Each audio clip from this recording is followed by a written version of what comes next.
गरमागरम जीरा राईस, ओतलेली पकोडेवाली पंजाबी कढी. ही पहिली घासाची मजा तुम्ही चुकणार आहात का? नाही ना? तर चला बघूया पंजाबी पकोडेवाली कढी. तर इथे मी छान आंबटसर घट्ट दही घेतलेलं आहे. सोबतच त्याच्यामध्ये आपण घालणार आहोत बेसन.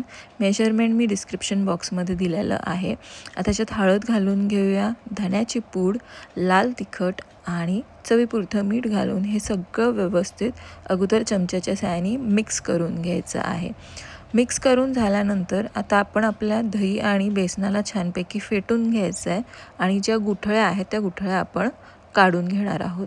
तर ह्या पद्धतीने आपण छानपैकी फेटून गुठळ्या काढून घ्यायचं आहे. सोबतच ह्याच्यामध्ये आता आपण 6 कप पाणी घालून घेणार आहोत.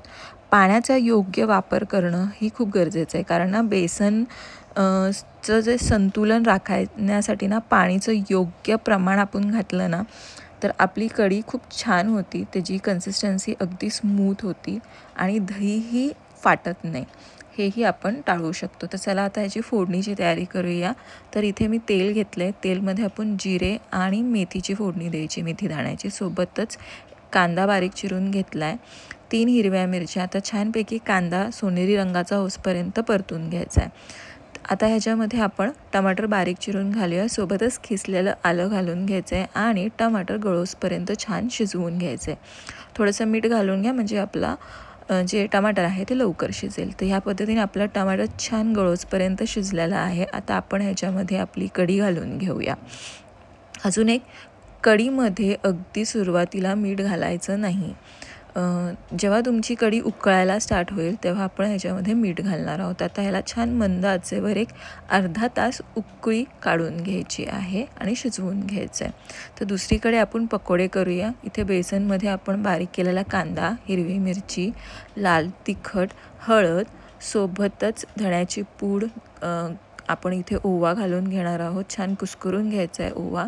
सोबतच गरम मसाला वापरायचा आहे. इथे आमचूर पावडर, गरम मसाला तुम्ही कुठलाही वापरला तरी चालेल. आमचूर पावडर, सोबतच ओवा आणि सोडा आणि मीठ हे सगळं घालून आपल्याला हे मिक्सर मिक्स करून घ्यायचं आहे. अगदी घट्टसरही नाही आणि पातळही नाही, अशी कन्सिस्टन्सी हवी. खूप घट्ट केलं तर तुमचे पकोडे ना छान असे मऊ पण होणार नाहीत आणि आपल्याला ना कुरकुरीत आणि सोबतच मऊ पकोडे करायचे आहेत. म्हणून कन्सिस्टन्सी जास्त घट्ट पण ठेवायची नाही आहे, थोडीशी स्मूदी असायला हवी. तर ह्या पद्धतीने मी इथे ना अर्धा कपला थोडंसं जास्त पाणी वापरून हे बॅटर तयार केलेलं आहे. तुम्ही पाहू शकता हे जास्त घट्टही नाही आहे. आता आपल्या कढीला पण उकळी आलेली आहे.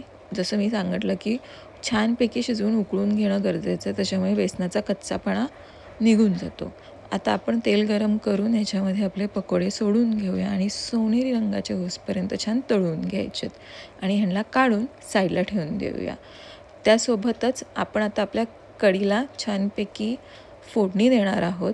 तर फोडणीसाठी इथे आपण लाल तिखट, सोबतच लाल सुक्या मिरच्या, तुम्हाला हवा असेल तर तुम्ही ह्याच्यामध्ये थोडेसे जिरे घातले तरीही चालेल आणि हिंग घातला तरीही चालेल. तर ह्या पद्धतीने फोडणी देऊन झाकून ठेवायचं आहे. गॅस बंद केला आहे आणि एक 10 मिनटं झाकून ठेवायचं आहे. आता त्यानंतर आपण ह्याच्यामध्ये आपले पकोडे घालून घेणार आहोत आणि अजून एक 5 ते 10 मिनटं छानपैकी ह्याला वाफ काढून घ्यायची आणि गरमागरम सर्व करायचं आहे. जिरा राईस असू द्या किंवा मटर भात असू द्या, दोन्हीसोबत अप्रतिम लागतं हे कॉम्बिनेशन. तर नक्की करून पहा पंजाबी पकोडेवाली कढी.